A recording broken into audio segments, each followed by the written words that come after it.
Hi, everyone. This is Empowering Democracy.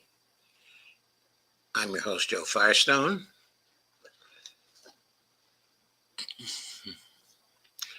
Our topic for tonight is the Philosophy of Multi-polarity, Part 2.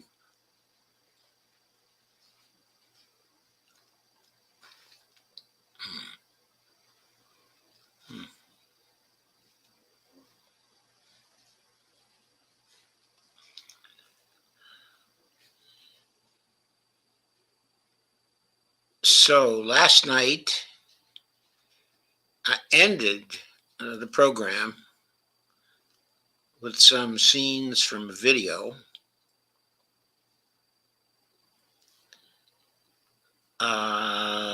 dealing with one panel from the St. Petersburg International Economic Forum, known as SPEEF 24.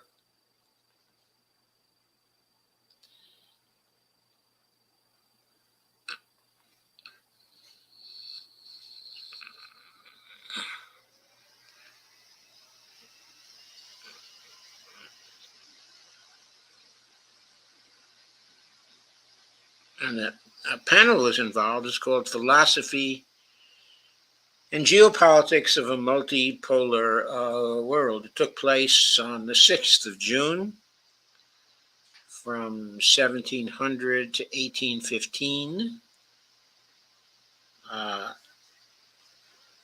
It was part of the branch or the segment called Transition to a Multipolar World Economy.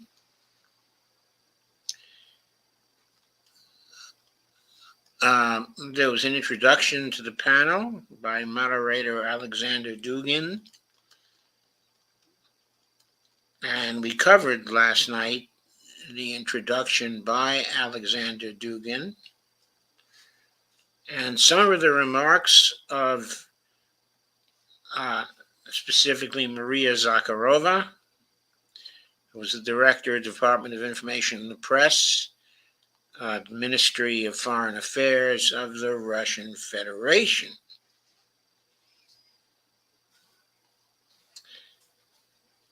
So basically, the PR minister.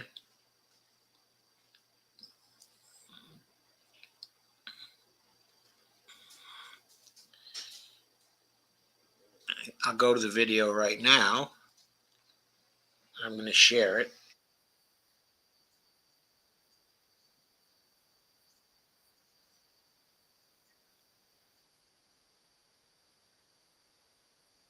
And geopolitics of the multiple. I will move forward because we covered Alexander Dugin's remarks last night. I wanted to get to Maria's geopolitical features and promote our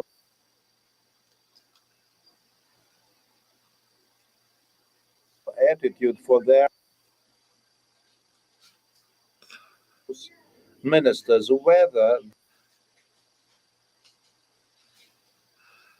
ours and not ours. So the inseparability of security in Russian, I think, has a very good analogy, a very good synonym. Whatever you cry out will echo back. That's how we say. That's the saying we have. Now, there is also a seventh principle, the diversity of cultures and the. Okay, we have to go back a little bit here because we hadn't gotten into the principles yet. Just think what the world is like where you live. We have been enjoying many decades of friendship and cooperation. Russia does not come to us with empty hands. It comes as a good partner which helps us to improve the prosperity of our population. And the journalist who asked this question is now living using Western narratives. And when the foreign minister of Chad said that it wasn't what Chad had been fighting for and having bloodsheds the audience, and there were lots of people there, the audience broke into an applause. And the fifth principle is the rule of I'm going to go back to the first principle. I've lost my place here. have tried to change domestic situation in many countries in at least 150 states of the globe.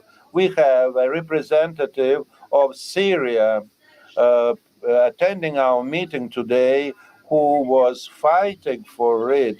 It wasn't just an isolated case of aggression against Syria. It was a 2 year long attempt at occupying and invading the country and destroying its life in order simply to profit from its resources. Now, there is Pepe Escobar there, and the lady from Iran as well, who we'll be hearing from later. And to have one more point on the global map to be able to influence the region. I will not be talking now about Libya or Yugoslavia. You know more details than I do. But it is just that of late we have been only referring mostly to the United States and the UK, but France is no better. We are just back from our tour of Africa, and we have seen what French hegemony means for the African continent. Just imagine what kind of question was asked of Minister Sergei Lavrov when we were in Chad. A local journalist asked both ministers whether the relations between Chad and Russia may have an impact on the relations between Chad and France.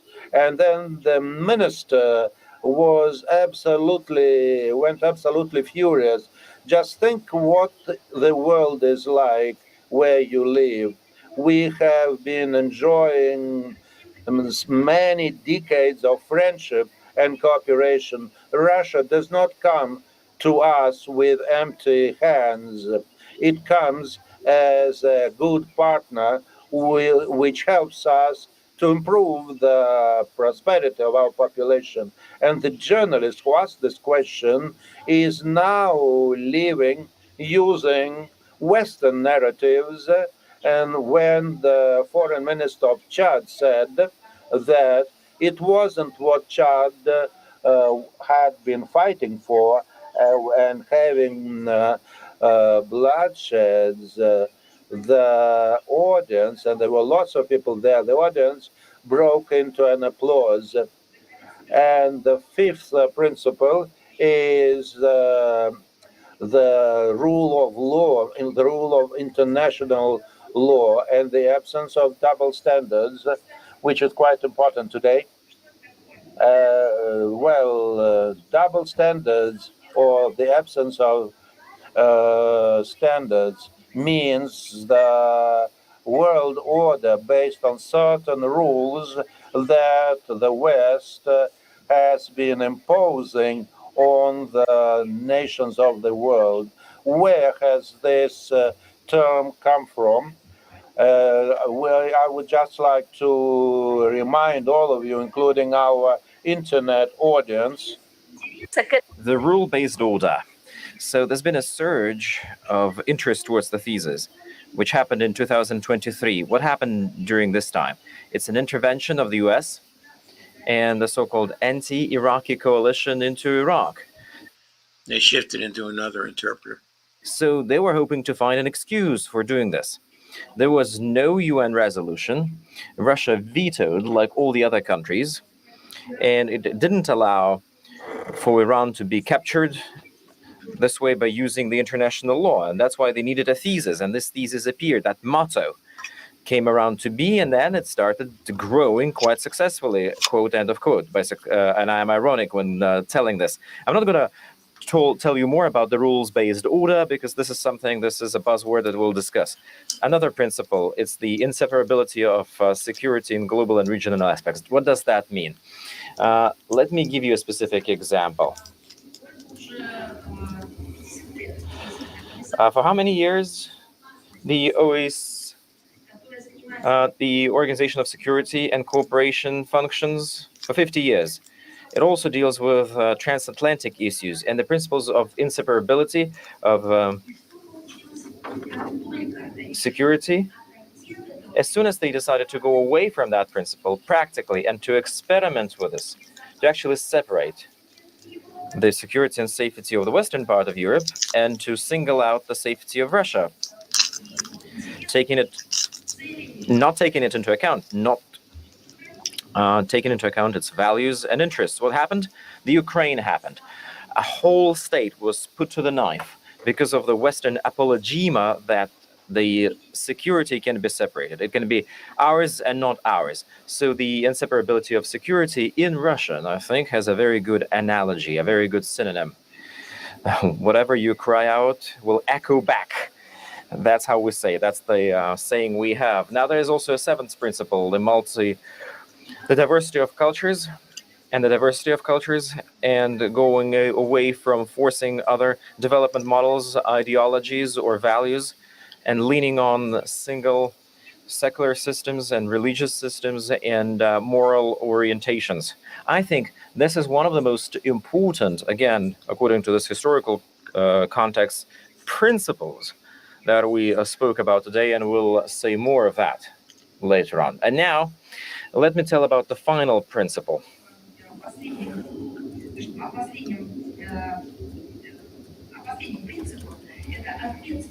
Two last principles: a responsible leadership of the leading states, aimed at stable and favorable development conditions for both themselves and other nations and countries. And let me explain here what is meant by that. Responsible leadership of leading states. What do we have for now? It's not just an irresponsible leadership, it's a conscientiously propaganda of irresponsibility as a norm of existence. I'll allow myself of quoting Madeleine Albright, who once said in 1998, if the US has to use the force, it's because, and you can logically suppose necessary, it's because it's important or something, or it's because it's responsible. It's because, she said, if we have to use force, it's because we are America. That's what Madeleine Albright said. We are an indispensable nation. We are, she said, stand tall and we see further than other countries into the future. Today, this country, I mean the US, had faced a lot of existential threats around itself. And I mean those existential threats, the way I see them now, have not trampled the nation to the ground just because the founding fathers have put down a very solid foundation. They could never think what could happen with their inheritance by the liberal Democrats in the 21st century, what the liberal Democrats would do with that. The society is not just separated. There's a lot of hatred that is being cultivated in the society. Moreover, it serves as the basis of the American democratic process. The lack of an ideology as such, it doesn't really matter what kind of ideology, a state-based ideology, has been replaced by the drugs, by their legalization, and by other kind of drugs, and a moral void of the whole nation. They're not even in search for themselves. Previously, they were searching for themselves. Now they're not doing it anymore. Financially, should I remind you? What's the state debt of the US? Should I remind you that some people cannot even utter these numbers? 30, 40, how many? 35, you say, trillion USD. But that's not the problem. They can have a bigger debt, and who doesn't have a debt? It's just that the domestic product of the US is lower than the external debt, and that's not the biggest woe. Even the biggest woe is that the currency it is all denominated at is not guaranteed by real economy, is not secured by real economy, and the bubbles that we see inflating, they burst on a regular. So these views, of course, are controversial from our point of view. There are worries not consistent okay, with MMT principles. It's supposedly a problem that the debt is much larger than the economy. But why is that so? And why is that a problem? Okay, the debt to GDP ratio, yes, is over 100% right now, but that's nothing compared to Japan. Japan has a debt to GDP ratio of 250%, and Japan seems to be rolling along just fine.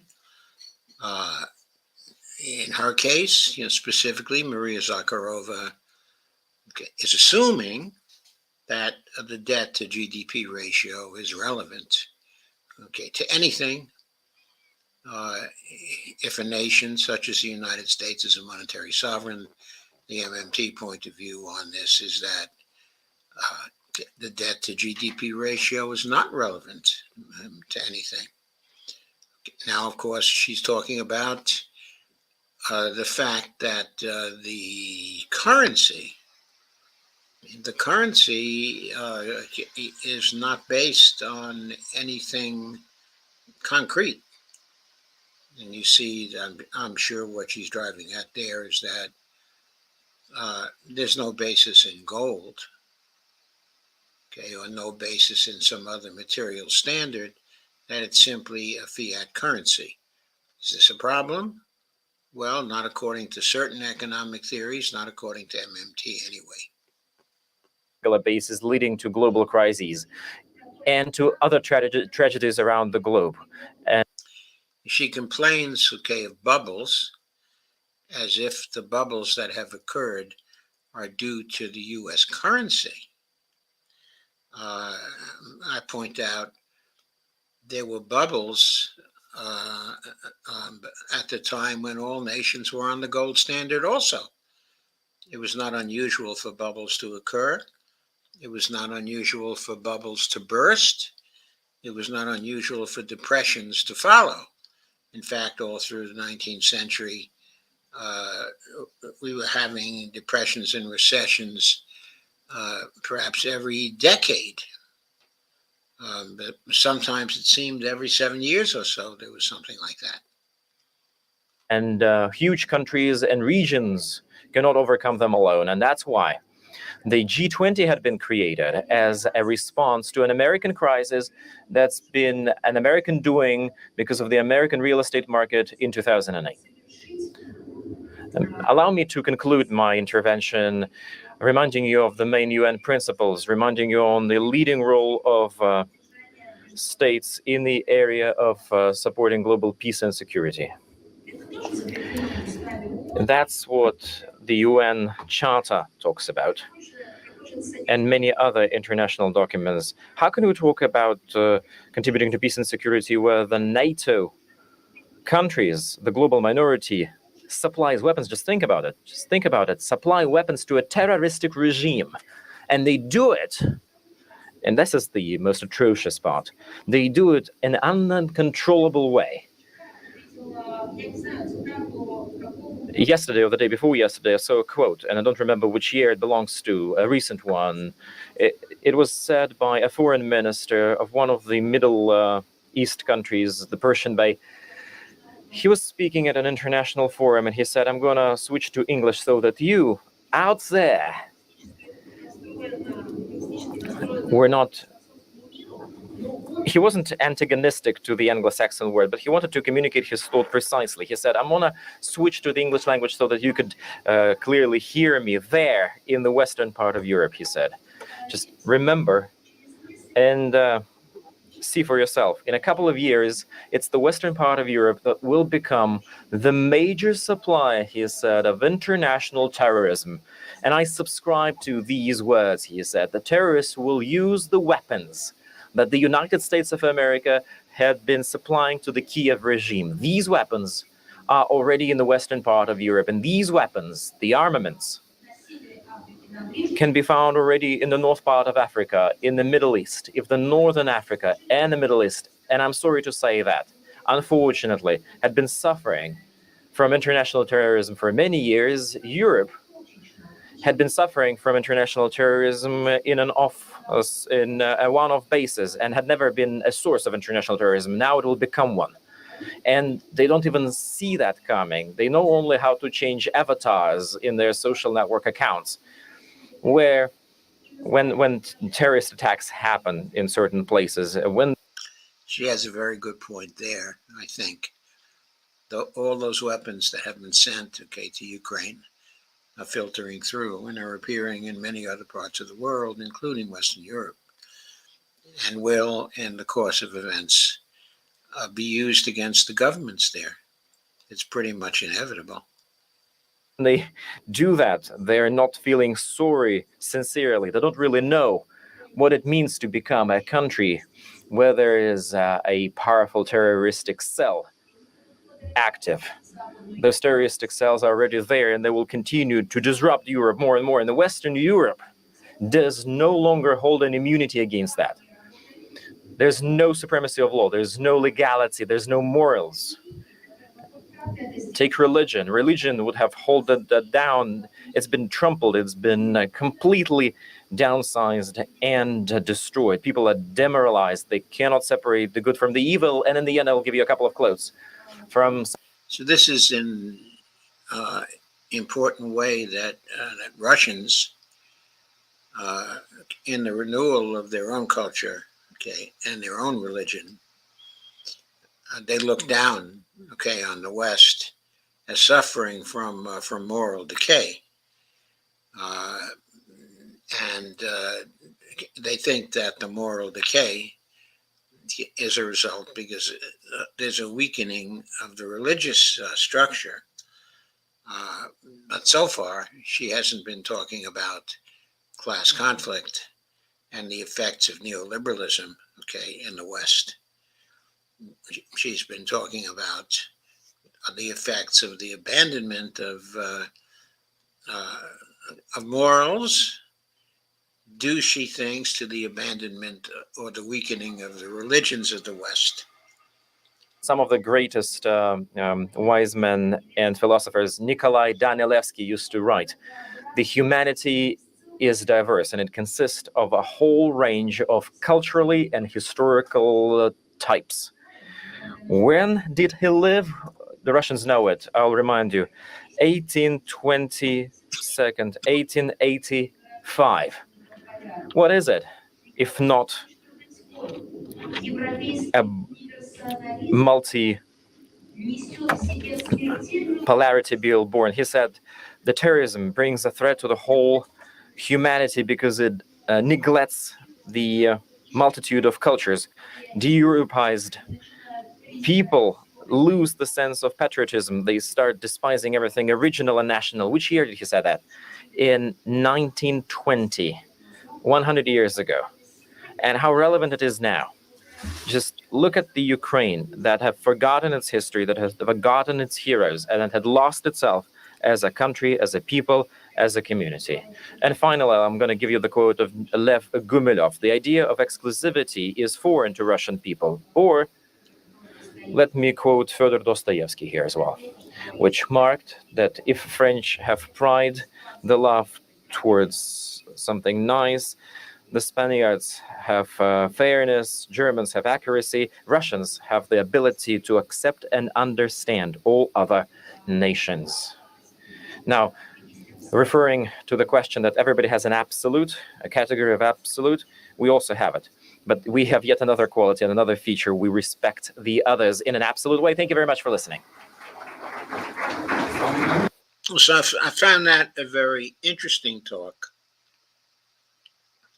which expressed certainly cultural bias coming from the Russians and a sense of superiority, okay, over the West. Of course, this is in reaction to the way the West, okay, has denigrated Russia for so long and has failed to recognize the unique and important characteristics of Russian culture. So this kind of reaction, okay, is to be expected, but okay, it is not necessarily on the mark with respect to the nature of the criticism of Western culture we ought to be making. There are lots of grounds for criticism, but I'm surprised that she ignores, when talking about criticisms of the West, the Marxist grounds for criticisms of the West. There's no hint of Marxism in what she says, which I don't think is surprising because the Russians have really reacted away from Marxism and communism and the ideas of class conflict, okay, and now are doing much to resurrect the traditional social and cultural features, okay, of Russia from before the revolution. Let us continue with the panel. I am extremely thankful to you, dear colleagues. Unfortunately, our time is very limited. I'd like to ask all the other speakers so that everybody has time to stay within the time frame allotted, 5 minutes, no more. Now the floor is being given to our distinguished guest from South Africa. He is and chairman of International Rusophile Movement. Please, Mr. Mandela. It is an honor for me to be here. Allow me to acknowledge the moderator, fellow panelists, The grandson, okay, of Nelson Mandela. as well as the excellencies, distinguished guests, ladies and gentlemen, good afternoon. It is indeed a privilege for me to be here with you in the midst of the St. Petersburg International Economic Forum, addressing the philosophy and geopolitics of the multipolar world. Our gathering occurs at a historical junction in human history, and our struggle for multipolarity is neither philosophical nor are the geopolitics of the world fully aligned for achieving multipolarity. The mere act of addressing multipolarity is the contest, the hegemony of the old order. It is easy to conceive of philosophy as an abstract subject of geopolitics, as a dynamic set of conditions that affect all of us in one way or another. Collectively, we are responsible of the development of the language and instruments that can give expression to multipolarity. To do so, we must address both local and international challenges. Let me perhaps posit a statement that best summarizes the reality of multipolarity. Который лучше всего сводит реальность многополярности и почему императивным является не только тот факт, что мы должны принимать это как философию, но и обеспечивать формирование глобального дискурса, который помогает продвигать нас на пути к достижению общих целей и вдохновения. Заявление то самое. I'm not sure what has happened there. I'll go back to 30 minutes. See. Как этому противостоять? Право не работает, нет законности, морали нет, религии. Okay, the translation into English. Спасибо за внимание. На пути достижения общих целей и вдохновения. Заявление то самое, которое я хотел бы сделать сегодня, это то, что мы уже далеко зашли и практически подошли к Третьей мировой войне. Политические, социально-экономические вопросы, технологические аспекты и идеологические аспекты сейчас стоят на кону. Как бы мы ни посмотрели на это, многополярность ставит перед нами центральный вопрос: выживаемость человечества. Что мы ставим на карту? Мы ставим на карту человечество само по себе. И конфликты, которые сейчас происходят по всему миру, они исходят из единополярной, однополярной философии, которая ставит перед нами вызов как коллективу. Политический мировой порядок, которым руководят военно-промышленный комплекс Палестины, выбор принятия акта пересмотра выборов, вот в части в связи с нашими недавними выборами, корпоративная часть Южной Африки лоббирует коалицию между крупнейшими оппозиционными партиями и Африканским национальным конгрессом. Это старый мировой порядок. И его двусмысленность и двуличие — это то же самое двуличие, которое проявляется в Украине, на Украине, проявляется в апартеиде, в пыли. Буду краток. Я хотел обратить ваше внимание, что философия многополярного мира, она очень простая. Новой философии и геополитики многосторонности и многополярности. Что касается нас, мы никогда не откажемся от наследия нашего президента, его превосходительства Манделы и нашей национальной революции, которая стремилась к нерасовому, не сексистскому, свободному и справедливому обществу в Южной Африке, где каждый может наслаждаться процветанием. Для Африки это означает, что мы продолжаем стремиться объединять наш континент. Стремимся обеспечивать то, что мы не являемся инструментом собственной эксплуатации, субъектом собственной эксплуатации. Буркина-Фасо, например, и Мали — это примеры того, где мы можем от этого отказаться. Что касается Палестины, мы должны продолжать мобилизировать глобальный юг и все свободолюбивые люди, всех свободолюбивых людей мира под одной целью, под одним флагом, что свобода не полна без свободы палестинцев. И, может быть, настало время для всего мира вернуться к этой прекрасной африканской пословице «Онто бунто абанто». «Я существую, потому что мы существуем». Мы вместе идем по этому пути к более справедливому многополярному миру, либо мы вместе гибнем на пороге лицемерия и одностороннего мира. Спасибо. Благодарю. Thanks a lot. Я есть, потому что есть мы. Это замечательно. Сейчас слово Константину Валерьевичу Малафееву. Пожалуйста. Времени очень мало, поэтому, дорогие друзья, я буду краток. Я хотел обратить ваше внимание, что философия многополярного мира, она очень простая. Она предполагает, что мы все равны. А вот философия однополярного мира, мира гегемонии, предполагает, что нет, что мы не равны. Есть люди лучше, и есть все остальные. И те, которые лучше. This is the director of the Tsargrad, I think it's a foundation. His name is Konstantin Malafiev, head of the Tsargrad Foundation. He's talking in Russian. They're not providing a translation to English as they were with Zakharova's remarks or Alexander Dugin's remarks. And when Mandela was delivering his address in English, they were providing us with a Russian translation, unfortunately. So let's see what happens as we go forward. Они считают, что они принадлежат другой избранной расе. И мы с вами знаем, Цитируем ли мы наша философия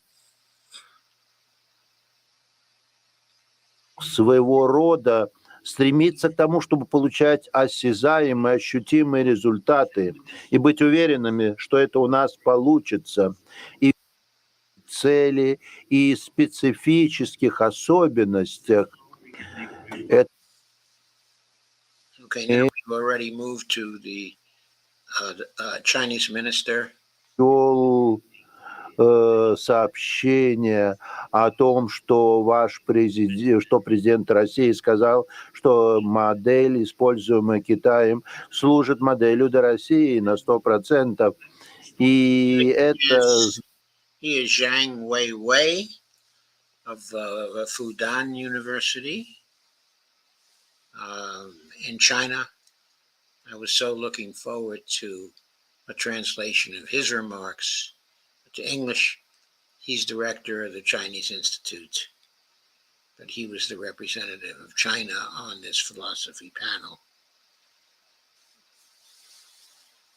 Значит, что мы говорим о том, что подъем Китая основывается на его философии.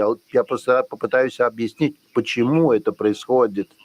Я хочу объяснить несколько элементов нашей китайской философии. He is delivering his address, in Russian. There is no Первое, translation. это касается того, практикуем ли мы, экспериментируем ли мы. Наша философия ставит два типа вопроса. Первое – это быть тем, что мы есть, в чем заключается подлинное значение жизни. Каким должно быть идеальное общество. В Китае у нас также существует эта традиция, но существует еще одна традиция, которая еще сильнее, чем предыдущие, а именно это делать. Делать – это значит быть. Творить самого себя, экспериментировать с самим собой – это норматив нашей жизни. И если мы хотим научиться плавать, цели и специфических особенностей, строить многополярный международный порядок, и чтобы нам избегать распада и... Okay, I'm going to page through here. Хотелось бы передать слово представителю еще одной великой цивилизации. У нас сегодня праздник великих цивилизаций. Это индийская цивилизация, господину Атулу Анежа. Пожалуйста. Professor Dugin, thank you so much. Such a pleasure to be here and August audience. Спасибо большое. Для меня огромное удовольствие присутствовать в этой прекрасной аудитории, так как времени у нас мало, и уже целый ряд моментов мы успели... So this is the delegate from India. Okay, he is Atul Anaja, International Relations Specialist, and editor of The Hindu. Of course, he is speaking, in English, but he's being translated, into Russian, and that's what we are hearing. We may get the same thing with Pepe Escobar when we get to him, so... Пройти, я хочу перейти к практической сфере, к практическому измерению того, как консолидировать многополярный мир. Дело в том, что многополярный мир, мы знаем, строится вокруг... должен начать мыслить в рамках конкретных проектов, потому что если мы вместе не агрессивная трансляция в СМИ, то тебе не может мешать. Не столько прокомментировать, а буквально развить одну мысль в двух фразах после выступления нашей, если позволено мне будет сказано, подруги из Ливана. Она говорила о гуманизме, она говорила о страданиях детей, и она сказала о том, что мы должны быть на правильной стороне истории. А как понять, где правильная сторона истории? Ну, это достаточно просто. Там, где добро, там, где все хорошее. А как понять, мы-то на правильной стороне, вот каждый конкретный человек, или на неправильной стороне? У меня есть формула, очень простая. Можете попробовать дома. Абсолютно бесплатная. И вы сразу поймете, применив ее к себе, вы на правильной стороне истории или на неправильной. В контексте того, о чем мы сегодня говорим. Если для того, чтобы определить свое отношение к страданию, убийству или надругательству над ребенком, вам нужна дополнительная информация в виде его национальности или религии, вы на неправильной стороне истории. Вот это та моментальная формула проверки, на какой стороне истории мы все с вами находимся. Мыслителю, писателю Пепе Эскобара, но он любит называть себя гражданином мира, однако гражданином многополярного мира.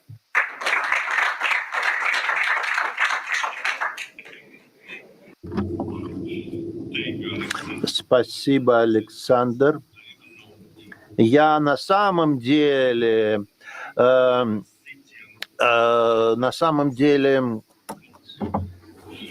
Ничего не представляю, если можно сказать, что что-то представляю. Это город, который относится к V веку до нашей эры. Давайте переключим регистры сейчас. Представьте себе темную ночь на берегах реки Дунай. Стоит армия, вон там, лагерь разбит, они готовы к битве.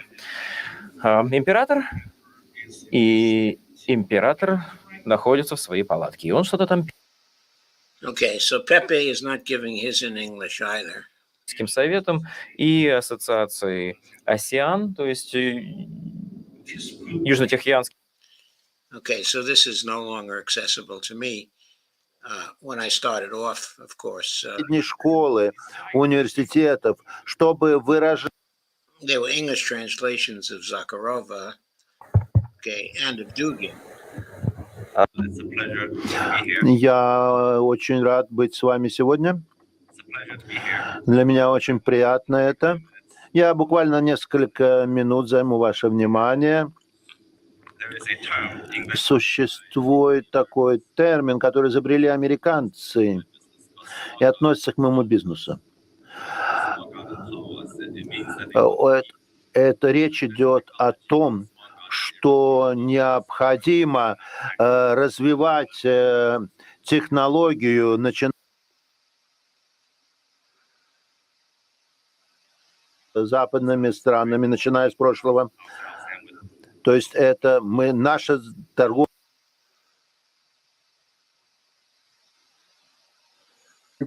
На западном берегу реки Иордан.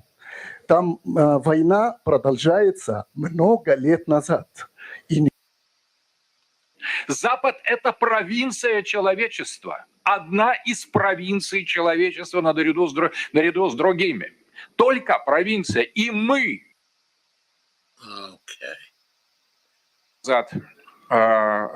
Книга «Теория многополярного мира», а сегодня вот я представляю. При этом мы уважаем друг друга, мы считаем, что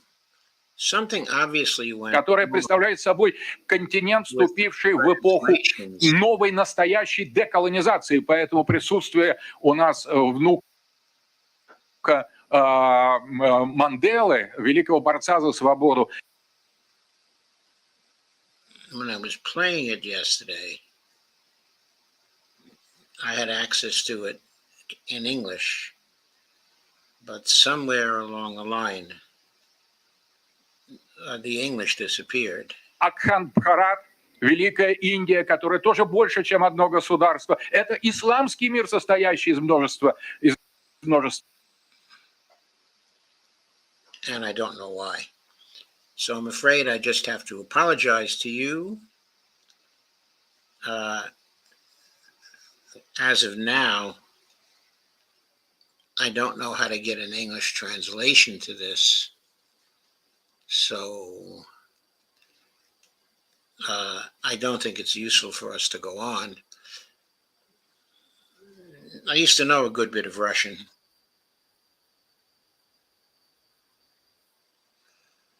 But unfortunately, it's been years, and I don't know enough to be able to give you a full translation at this point. So that's my story. Okay, at this point.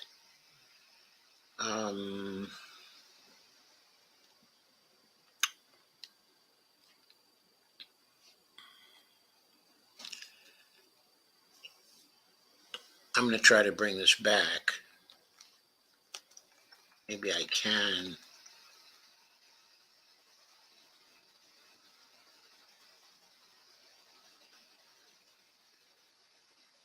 Okay.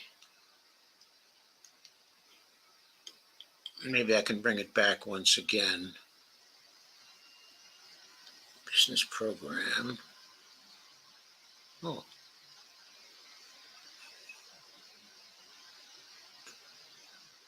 So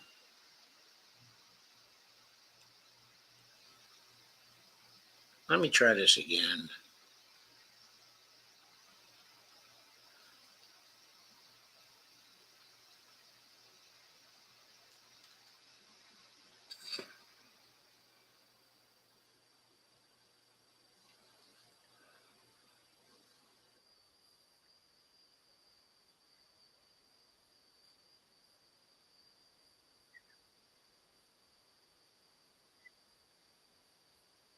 Okay, it looks like it's back in English now.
We saw this one.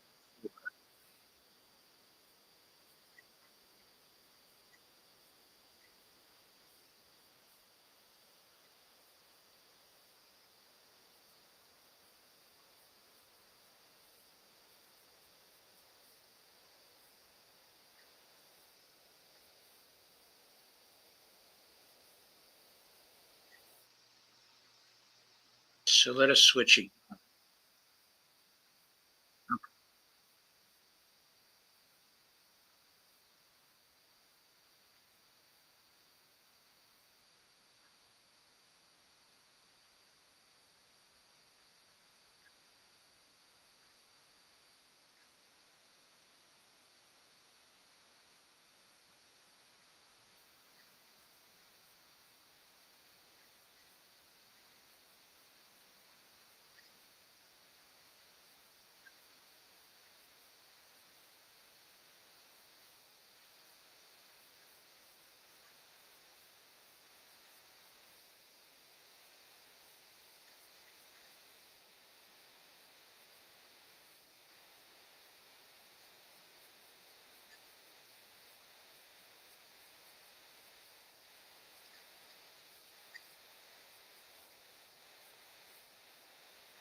Okay, that was the point we reached before.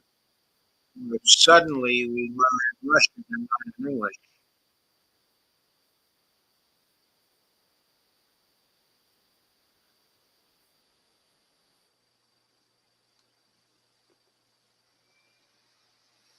So let's see what happened there. Uh, Let us see if that has an effect.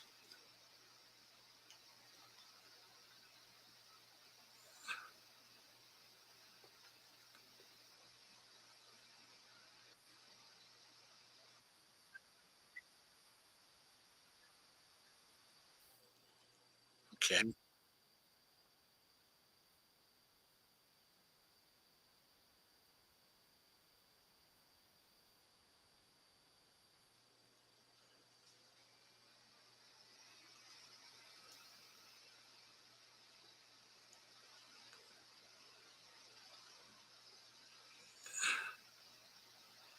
You see, I'm trying to hack this without a lot of success so far.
So I seem to have solved the problem for the time being. I hope it does not recur. I think I hacked through it for now.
So you can see what's emerging here. It's an emphasis, okay, on equality, okay, among the nations as an essential characteristic of the multipolar world and an essential characteristic of the philosophy, okay, of multipolarity as well. Let's go on.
Okay, we had the English translation of that. Of course, it was very, very good. But when we look at what we've heard thus far, when we look at the introduction by Dugin,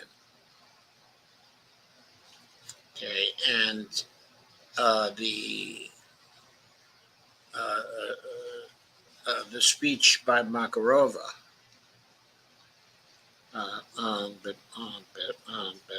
Maria Zakharova.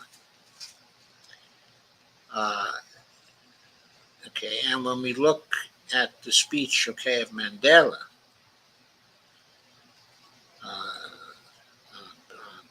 and also Malafiev's speech, to me, there are no foreign ideas in those particular speeches. What they're looking for is equality among, okay, the nations and preservation of the civilization of each of the nations. What they're looking for is mutual respect.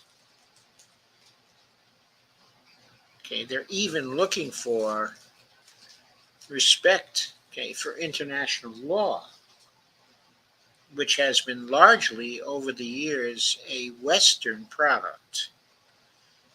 Okay, when they attacked the United States and also the West, they are attacking the West because of the inequality the West has introduced into the international system, because of the imperialism which the West has introduced into the international system. The criticism of the West is because of the hegemonical attitudes, okay, of the West, and because of the treatment of other nations in a very subordinate fashion and a very extractive fashion. Now, those Western attitudes, okay, that came to prevail are themselves in conflict with Western ideals. And that is why when we listen to Zhang Weiwei, when we listen to Zakharova, when we listen to Dugin, when we listen to Malafiev, their ideas do not seem strange and do not seem foreign. They seem like ideas that many of us in the West have and that many of us in the West use in order to critique the international relations models we have seen being implemented, the foreign policy models we have seen being implemented. There's nothing strange or foreign here. What they're asking for as a philosophy of the multipolar world is that there be equality in the multipolar world and there be justice. So, with that in mind, I would like to go further to the next of the presentation. So, by the way, the Chinese emphasis on pragmatism, results, okay, on outcomes,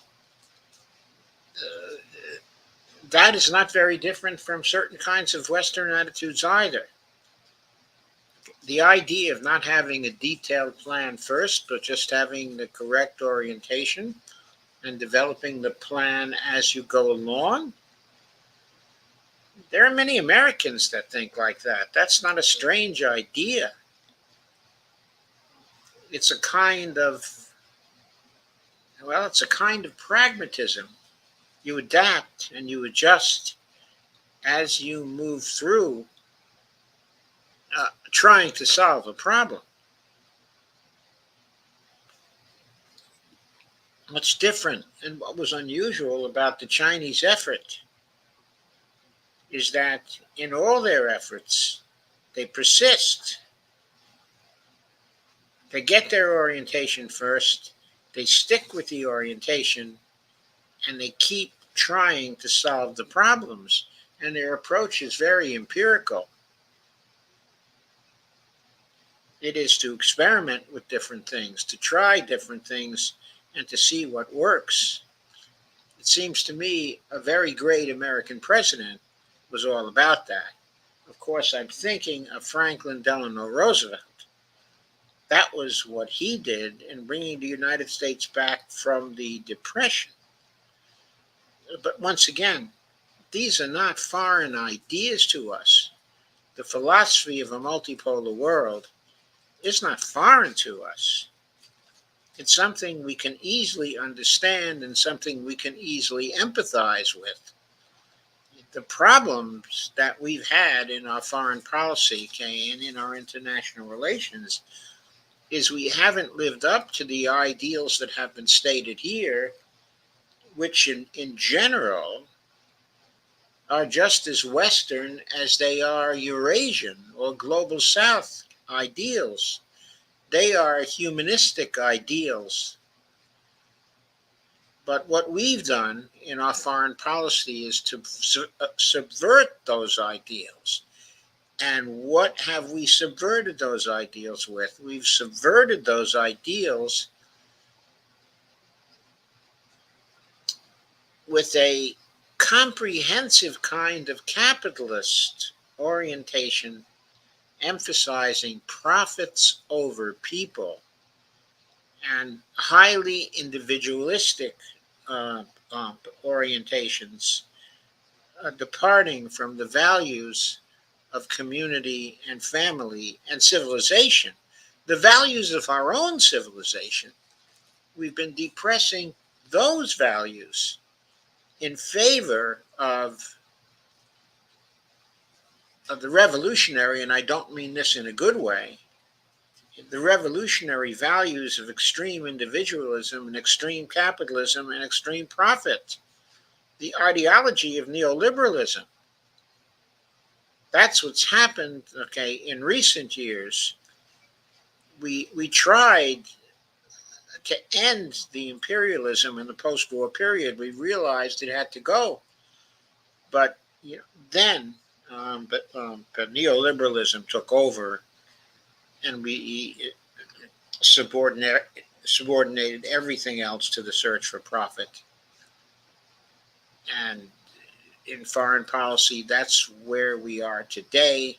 And what we're observing now with the movement to a polycentric world, to a multipolar world, what we're seeing now is the reaction to that and the bringing back of older values that we ourselves used to embrace and can embrace again. I will now go on.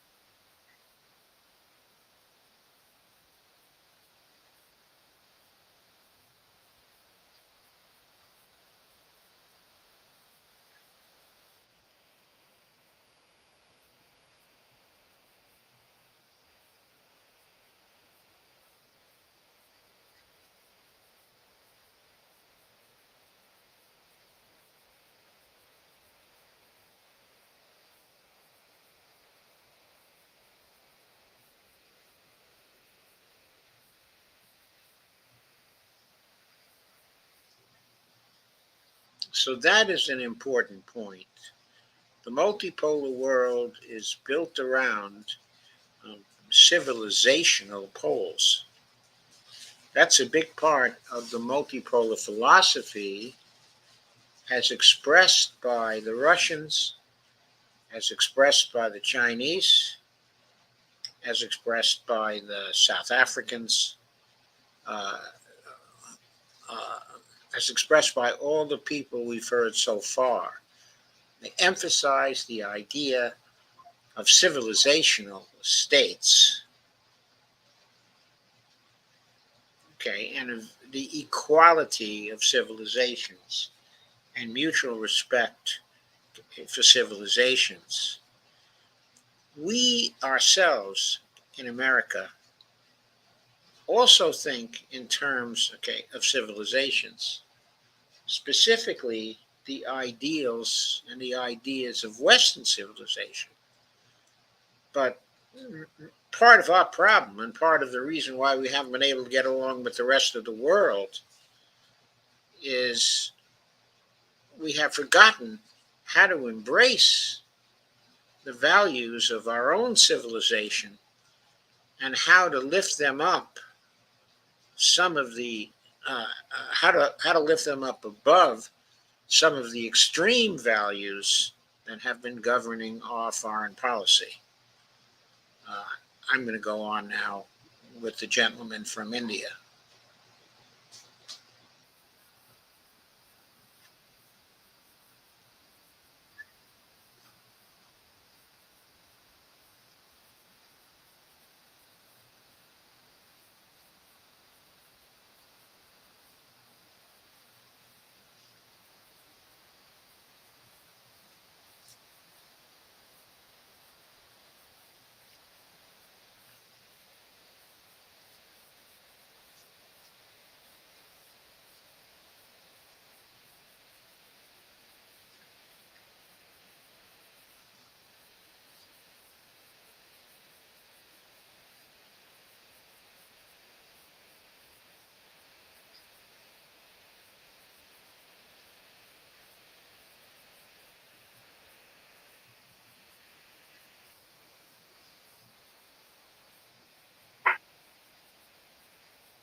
Yes, I thought that was very good, very visionary, and very much focused on the idea of collaboration and common development of the multipolar world. And I was glad to see the representative of India emphasize that, okay, very strongly. Uh, let's go further now. It should be Pepe Escobar's turn now.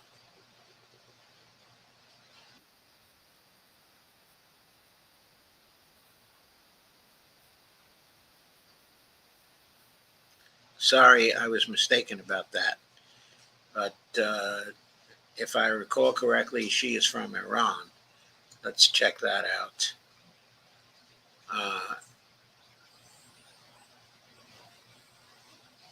Okay, Zainab Asafar, presenter and writer. But if I'm not mistaken, I believe Zainab is an Iranian name. So I think, but let us see. We will find out for sure.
The appetite country receives most of the American aid, especially economic and military aid, and of course, an aggressive media coverage, the formulation and the inculcating of a twisted narrative.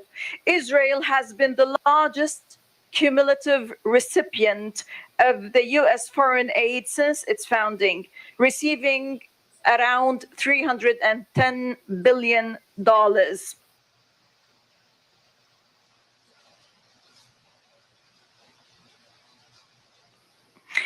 It is also an advanced military base for American presence in our region. It is propagated as the so-called only Western democracy in an Arab region. It is a pure embodiment of American hegemony and influence in our transitioning resourceful region. Yes, it is today more than ever a pariah state in our Arab region, which is the only entity that participates in Eurovision competitions. Today, more than ever, this American influence is in an ebb. It is waning. And more, especially after the Russian special military operation in Ukraine and the Israeli aggression against Gaza and South Lebanon. Today, we shifted more than ever, whether in Russia or even in Lebanon, in Gaza, and elsewhere, we shifted to preemptive steps and policies of defending our lands. The shift towards multipolarity requires getting rid of unipolarity, and the embodiment of this unilateralism in our region is Israel. And therefore, Whoever fights Israel is fighting the unipolar project in the region. This has to be underlined, this has to be underscored, and this has to be focused on. So therefore, we must stand up today more than ever on the right side of history. And of course, with humanity, this has always been our side of the story.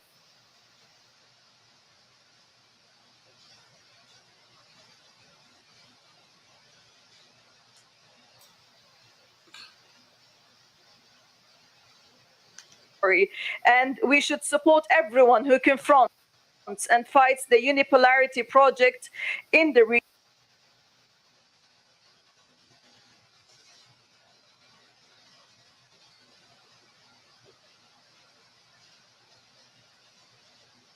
region, and support this by all and every means. We should support it economically, we should support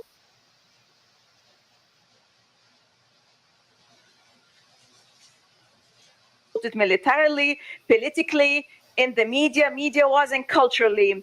After all, Dr. Dugan always said something which is very important, and I cherish and highlight. Humanity is us, not them. This is very important to highlight. And allow me to finish with a verse from the Quran. And it says, Bismillah ar-Rahman ar-Rahim, In yansurkum Allah fala ghaliba lakum. When God helps you, none can overcome you. Thank you. Спасибо. Пожалуйста.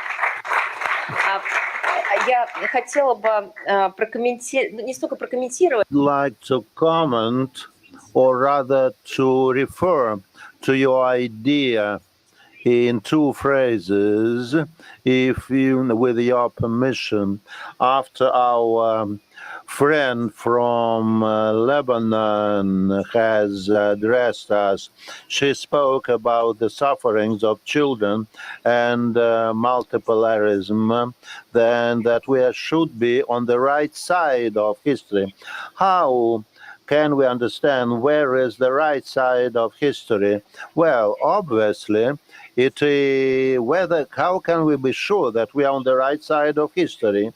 Each particular person. I have a formula for this purpose. You may try and test this formula at home.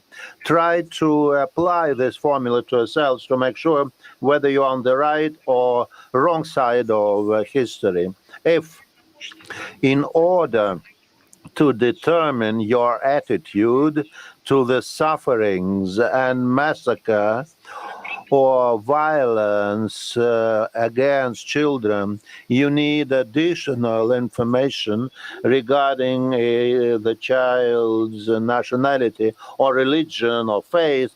You are on the wrong side of history. This is a universal formula for... Yes, I have to agree. It's very, very plain. And it's a human value. It's a human value across the world. Making sure whether we are on the right side of history. And one more phrase that I'd like to mention now. Quite often analysts, political strategists, and other experts use regarding Ukraine, Near East, Gaza, etc. There is another formula that I would suggest, and it would be interesting for me to hear your opinion about it. To my mind, what is happening with Gaza, if we can compare it to anything, it is then the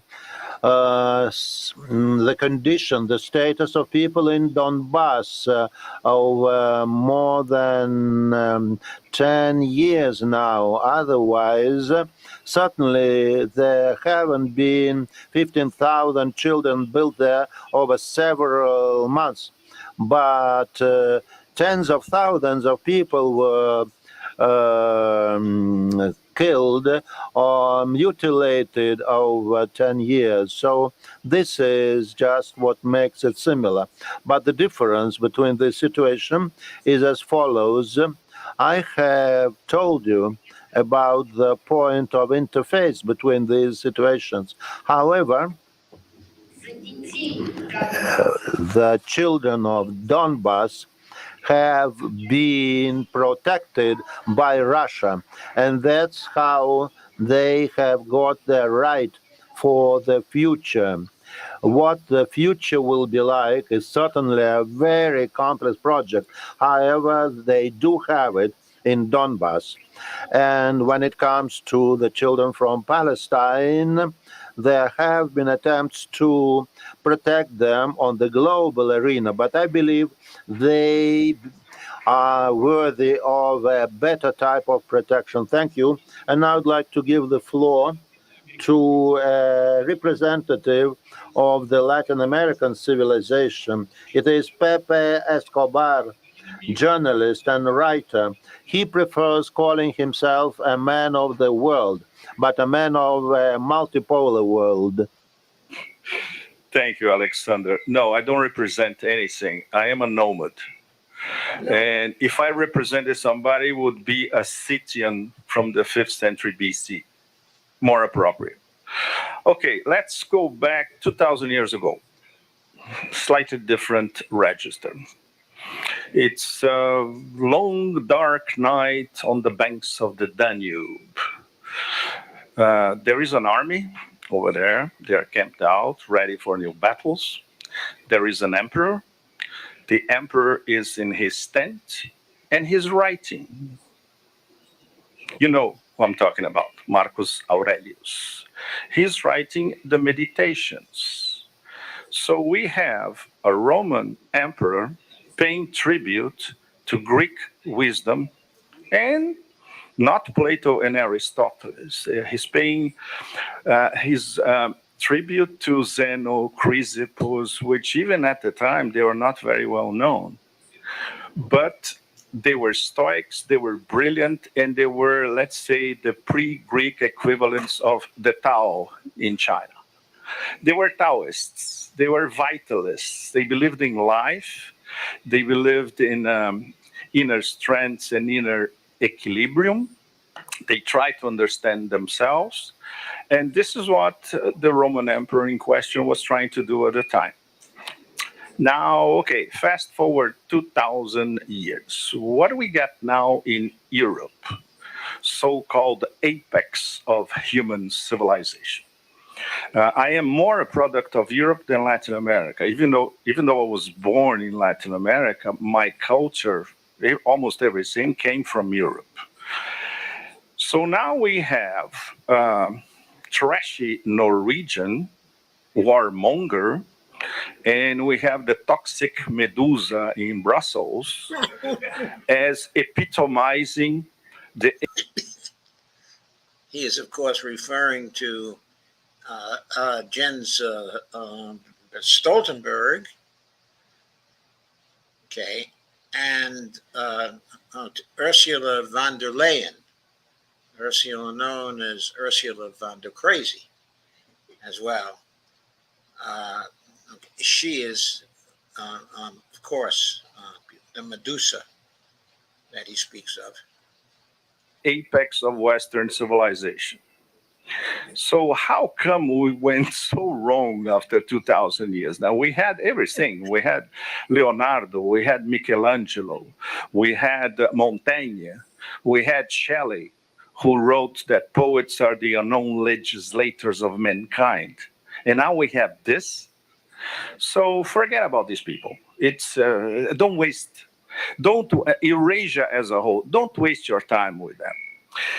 It's going to be a very, very sorry affair. The complete derailment of how European civilization was actually derailed by a so-called political leadership.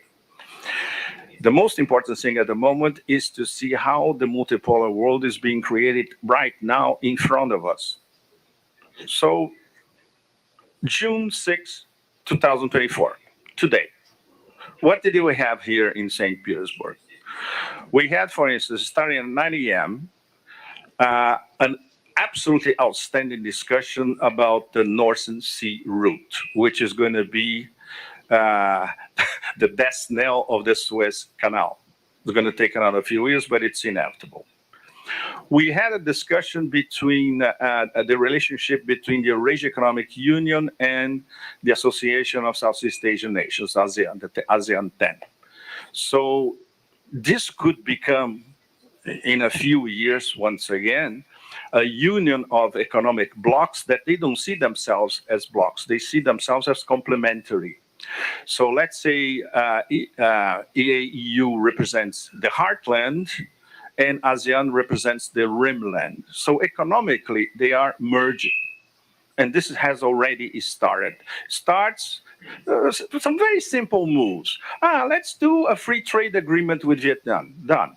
Let's do a free trade agreement with Indonesia. They are doing it. Soon, they're going to have free trade agreements with all ASEAN 10. So this is how it works, step by step. Then we had an absolutely outstanding discussion about a philosophical concept, by the way, the Greater Eurasia Partnership, which I'm not sure a lot of people, even in Russia, know what it means. It was an idea that was first floated by President Putin in 2016, and Sergei Karaganov more or less conceptualized everything in 2018. It means what it says, a Greater Eurasia Partnership. This means Eurasia as a whole, the heartland, the rimland, from West Asia, Middle East doesn't exist. It's a stupid British concept. It's that from West Asia to Vladivostok, united, developing, building their corridors of connectivity, building interactions, building what the Chinese correctly describe as people-to-people's exchanges, which is basically, it was the essence of the Silk Road, the ancient Silk Roads. The ancient Silk Roads were Parthians, people from Xi'an, Venetians interacting and doing business. And now in the 21st century, you can do exactly the same thing. And the Chinese, of course, because they pay attention to their fabulous dynastic history, they understood that. And they had the means to implement something that President Putin had said before. The free trade area from Lisbon to Vladivostok. And the Chinese said, okay, we're going to do it from Xi'an to Madrid. And they have the means to do it. And that's what's so extraordinary. So I'll finish with the philosophy of June 6, 2024 in St. Petersburg. We were not discussing geoeconomics and geopolitics only. Of course, this forum is a geoeconomic forum and also a geopolitical forum. This is very, very serious. And that's why the West simply cannot understand what's going on here. People were discussing philosophical concepts. Greater Eurasia Partnership is a philosophical concept. The Belt and Road Initiative, apart from being a geoeconomics, is also a philosophical concept. It's an idea. And it's a flaming idea, an idea that keeps renewing itself all the time. So Marcus Aurelius writing the Meditations in his by the campfire. Nowadays, we can say that we have Eurasian equivalents writing the future in flaming ideas in terms of how to build a more equanimous, fair, and legitimate international order. So forget about what they did in the past. Look about the future, and the future is Eurasia, and the future is here. Well, that was obviously a really brilliant and visionary statement, putting together many, many themes. I don't know how philosophical it was, but it was a vision putting together great ideas, and I think it fit in with all the other statements, that we saw. And it simply represents the way Pepe Escobar imagines things, as coming together. In many ways,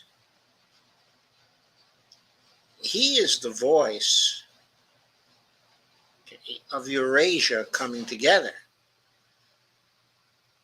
I'm not sure how he got himself into that position. As a journalist, it may be because he travels so much.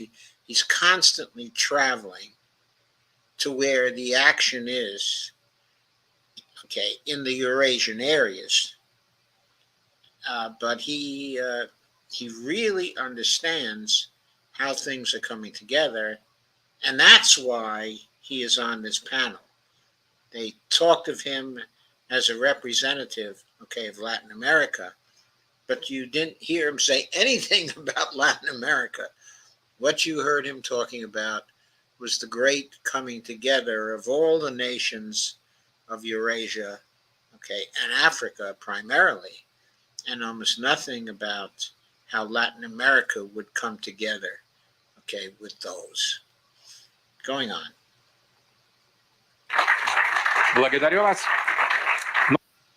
Thank you so very much. But naturally, in this multipolar world and in this multipolar philosophy, we cannot exclude the West. We do not exclude the West and the US. And I'm so happy to give the floor to an amazing American dissident, Larry Johnson, please.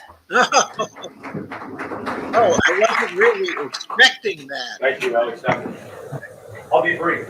I'm very surprised. I am from the state of Missouri, a fellow Missourian by the name of Mark Twain once said, history does not repeat, but it rhymes.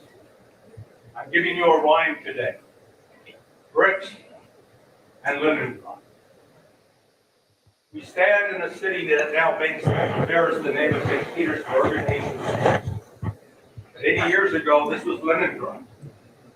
And here on this site, the Germans had tried to exterminate the Russian people. Is it not on? Is it on now? Yeah. I have a loud voice, so usually it works. The Germans tried to exterminate the Russian people. They surrounded the city. It was one of the few cities where Adolf Hitler expressed that he wanted to destroy the human population, the civilians, women, children, not just the soldiers. He failed. For 2.5 years, the citizens of Leningrad held out. They starved. They died of disease. But they maintained their hope that they would be free. And so you say, what does that have to do with BRICS? So here we are today with the so-called rules-based international order, which operates according to the golden rule. Those who have the gold make the rules, and the United States says that it has all the gold, so it's going to make the rules. And your responsibility, if you're not part of us, is either submit to sanctions, or we'll go to war with you, or we'll run a covert action to subvert your country. And so today, BRICS emerges, just like Leningrad, surrounded. But this is the rhyme. This is because history is not repeating itself. In 1942, it is true that the United States and Britain, on paper, were ostensible allies of the Soviet Union. Yet it was the Russian people alone that stood here in Leningrad, without the assistance of the British, without the assistance of the Americans.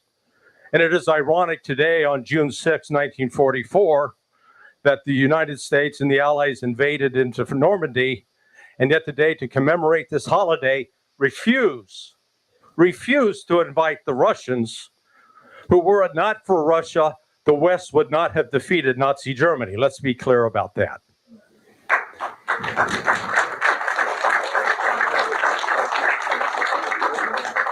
But here is how BRICS is different. Russia does not stand alone. Russia stands with China. Russia stands with India. Russia stands with Brazil. Russia stands with South Africa. And other countries are coming together under that. I am an American. I had 28 of my ancestors fight in the American Revolution. But I am ashamed of my country. My country is a bully. We no longer know the art of diplomacy. And I am frightened because I have heard senior members of the foreign ministry of Russia, who are mature, wise people, comment that they are not in communication with Americans. That is dangerous. And the reason they're not in communication with Americans is because my country, we are narcissists. We accept ourselves as superior to others, and it's a lie. So we live in a dangerous time, but BRIC stands in a way like Leningrad, but it's different. We don't have to have 800,000 dead as a memory. The key to Leningrad was you needed food, you needed money. And this is where BRICS offers the hope. Because Russia, albeit the smallest country in terms of population, is the largest in terms of resources. And combined with the Chinese, with the Indians, with the Brazilians, with the South Africans, they offer an opportunity for a new world order, and an order that I pray to God will be run that brings us peace. I thank you.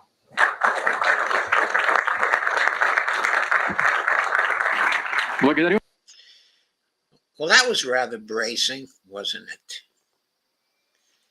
It was great to see an American there telling the truth, okay, about our country and what we have become, and doing it so directly and with such vigor. Thank you. Well, our multipolarity and our session would be absolutely symbolic unless we provide an opportunity to take the floor to representatives of Europe, where it all started and where it should bring hope to people. That's why I'd like to give the floor to Lorenzo Pacini from Italy. He will take the floor to speak about Italian multipolarity.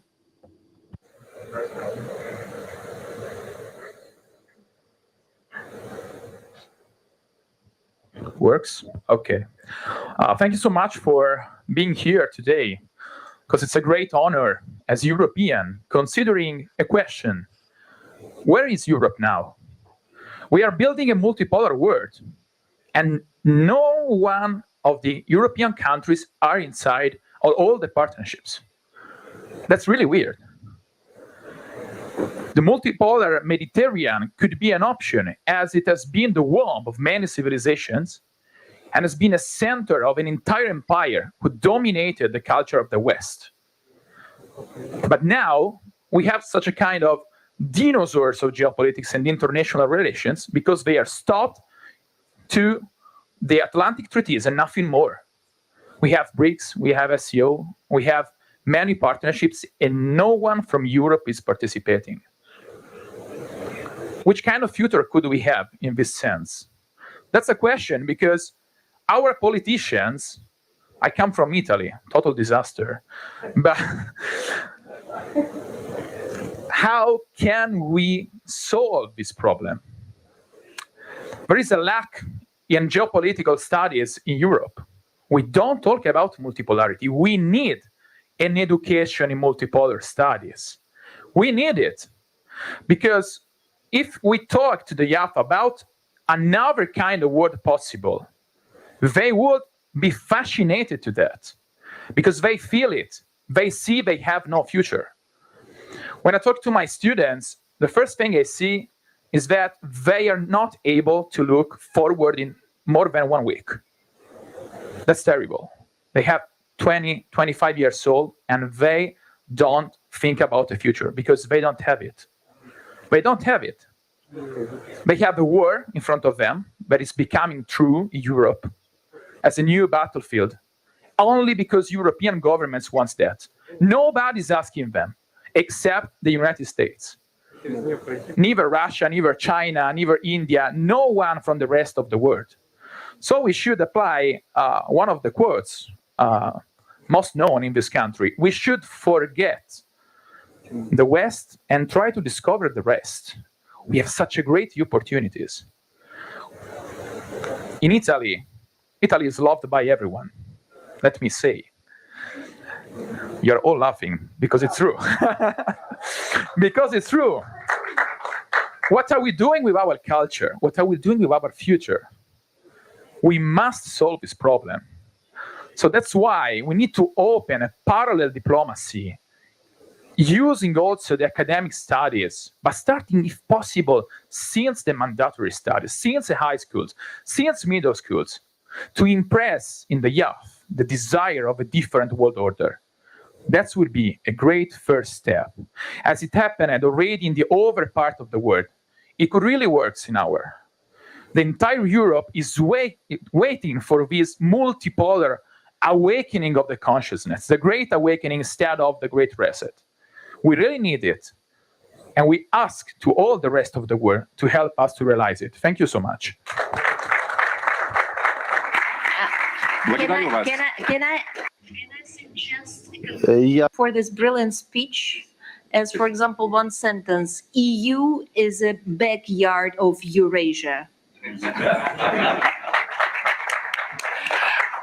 Вы знаете, вот мне понравился символизм нашей сессии, и я вот подумал, мы же... Well, I believe that symbolism is we are now at an economic forum, and we need one of the oligarchs of the international level, and some of them are present here, and the representative of China, Derek Ri, is with us today.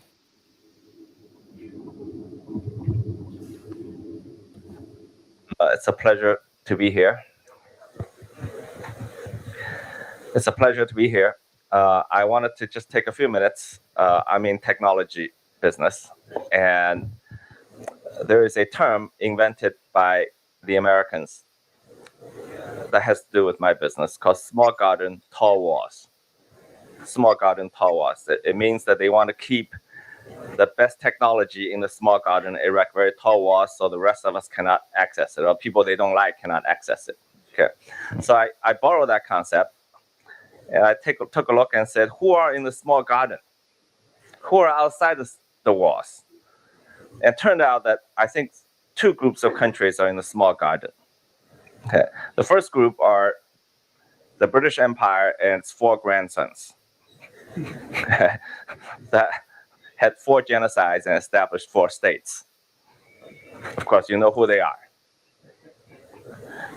The second group are essentially maybe 1,000 years ago, during the first division of Christianity, the countries that on the Western Christendom, and not you, but on Western Christendom. These are the Germany, France, whatever, and that's all there is. Okay, so these countries put together a small number of countries that, at the moment, is about half of the world's GDP, but maybe only a third of its growth. If you look at BRICS, or the rest of the world, we're about half the world's GDP, but 65% of growth. Okay, so we now trade amongst ourselves more than we trade with them since last year, I think. Okay. The global South trade more amongst ourselves than with the so-called global North. So I want to turn the idea upside down and say, I think the Americans first came up with the idea called the West and the rest. The West and the rest. So the reality is actually the world and the West. We're the world, my friends. We are the world. They are the West, which is a small garden. And they want to erect high walls. That's great. Keep them inside. Thank you. Благодарю вас. Thank you. We still have, according to our plan, an intervention by our friend from Egypt, Aban Halib, a famous journalist who has interviewed our leader, President Putin, on many occasions, and he represents the Egyptian, Islamic, and Eurasian multipolar world. It is truly a great honor to be able to speak to you now. I'm not going to be taking a lot of your time. Let me just highlight two main points. Something that you discussed before.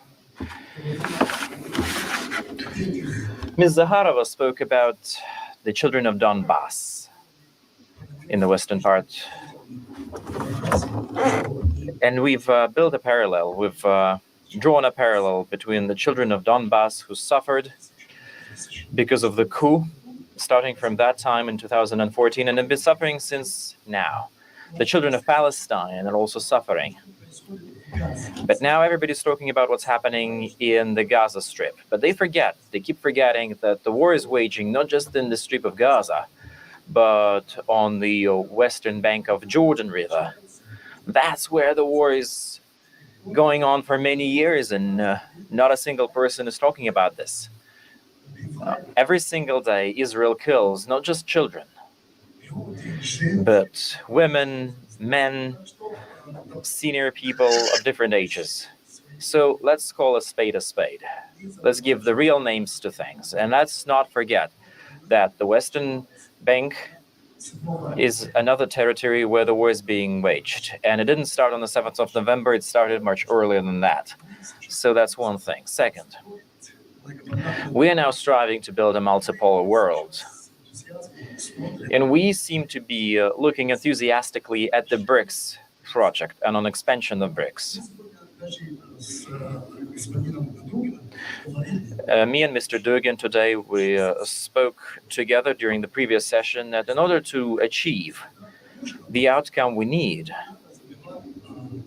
we shouldn't forget that inside every country, there are some internal forces that are pro-Western. And those pro-Western forces are a hindrance to our project, are a hindrance to our aspirations. Thank you. Thank you. Dear colleagues, it calls for a wrap-up. The session has come to an end, and I think it was great and amazing. Thank you very much for coming. Bye-bye for now.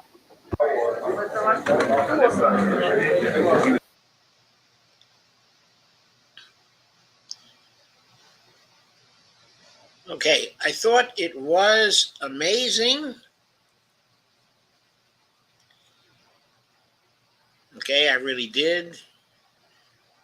I don't know how philosophical it was in the sense of my understanding. There was the input of Stoicism by Pepe Escobar,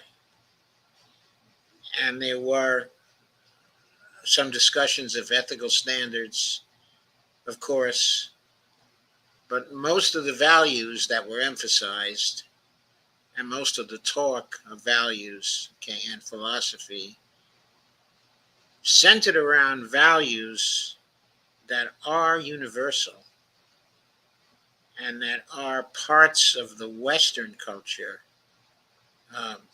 as well. And that raises the question of how hard would it be for us to join a world of multipolarity. That is, how hard would it be for us to join the rest of the world in this great effort, at integration? I don't know how hard that would actually be.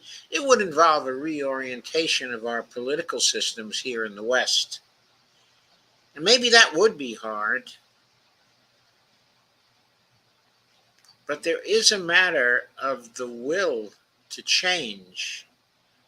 Do we have that will? The mechanisms for change still exist here. As many of you know, I've emphasized in the past the importance of dumping the corruption, starting a movement, to dump the corruption. I pointed out the House of Representatives could be totally changed in 2024 and 1/3 of the Senate could be totally changed. We could get rid of the influence of money in politics ourselves if we use the simple rule I've often spoken of here, basically to vote against those people who are taking the big money. We could disempower APAC and its allies. We could disempower the oil industry. We could disempower the healthcare industrial complex.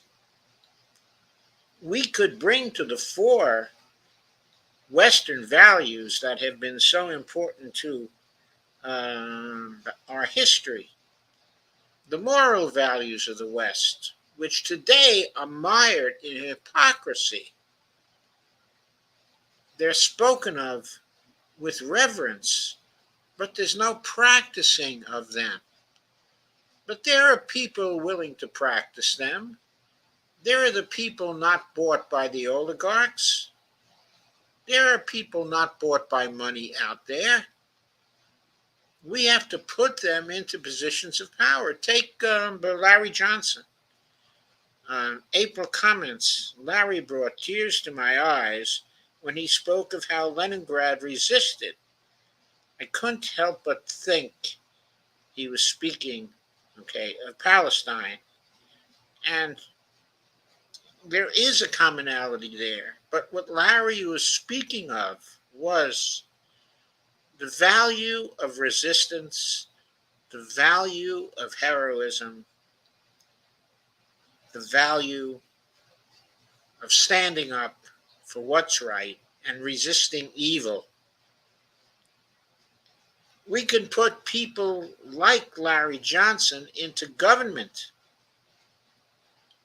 and we can protect them from the money of the oligarchs by using the rule, stopping our representatives from taking the money and forcing them in that way to keep in mind what is good for the population.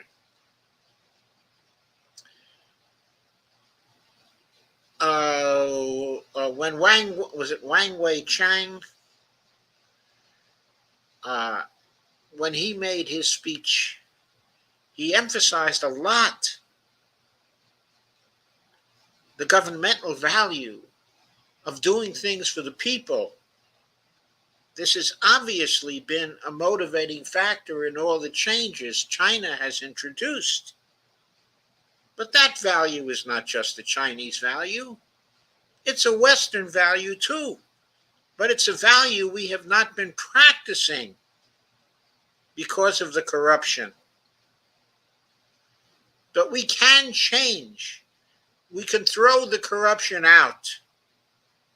We can elect people who are not corrupt, and we can use the rule to prevent them from being corrupted.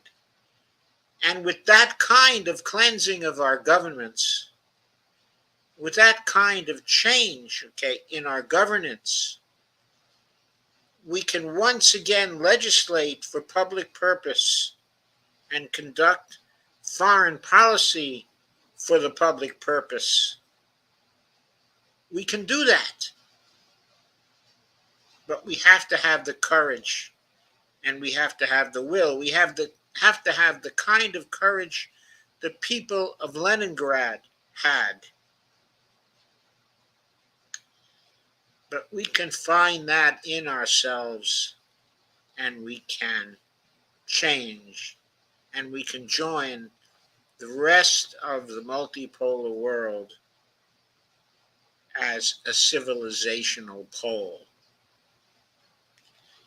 And there lies the future.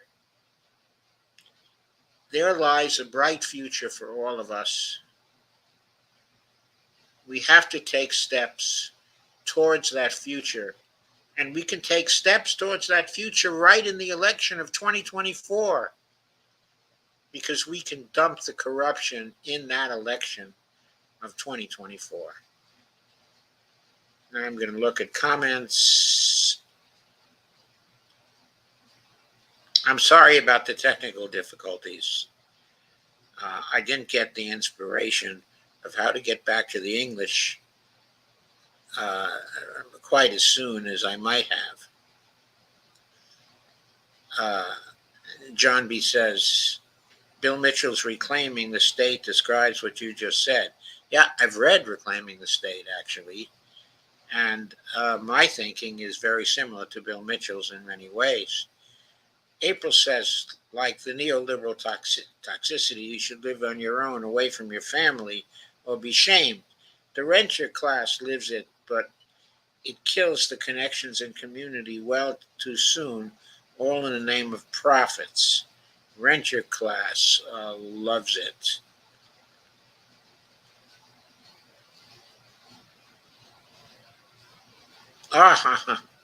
Unfortunately, I didn't see what John B. said.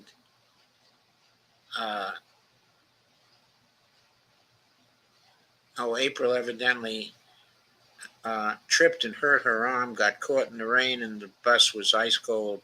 Somebody stole something from my purse, but I'm still kicking. Thanks for asking.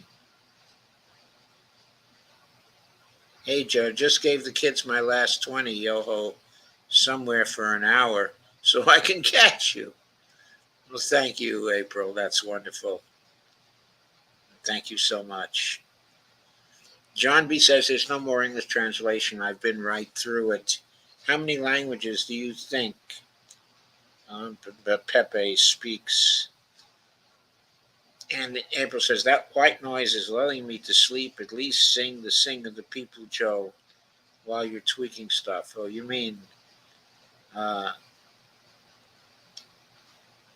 do you hear the people sing? Singing the song of angry men.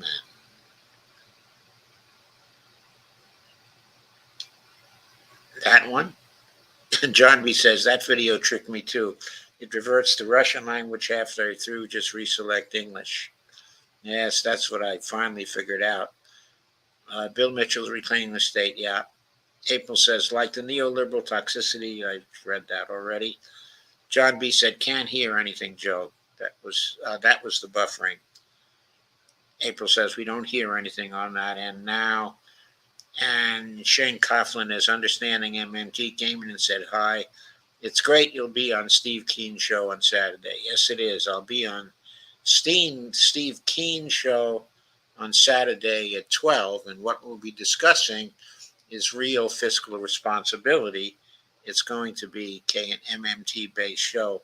April says, we can't hear Zainab nor anyone else. D, if you happen to be here, can you call Joe and tell him we're not hearing anything? I think Dee wasn't feeling well tonight. That's why she didn't have her own show. April says, hear it now. Steve Wolfman says, hello, everybody. John B. says, gotta go now. April says, brought tears to my eyes when he spoke of how Leningrad resisted. I couldn't help, but he thought he was speaking of Palestine. Yes, whenever I hear the Leningrad story, it brings tears to my eyes, too. April says it would be extremely hard. U.S.icans won't even use public transportation. The rest of the world doesn't mind. Spoiled U.S.icans, so drunk on exceptionalism, wouldn't even recycle bottles if they came back, said April. Yeah, there's much to be said for that. Okay, folks, I think I've reached the end of the comments. I thank you all for coming. Our attendance tonight, was pretty good. I hope, in spite of all the difficulties, that you enjoyed this. I think that panel was very, very significant, and it was wonderful to hear it. So at this point, I'm going to say good night, and in the stream, I will see you tomorrow with some more. I think I may be talking Medicare and Medicaid tomorrow, but we'll see. In any event, good night.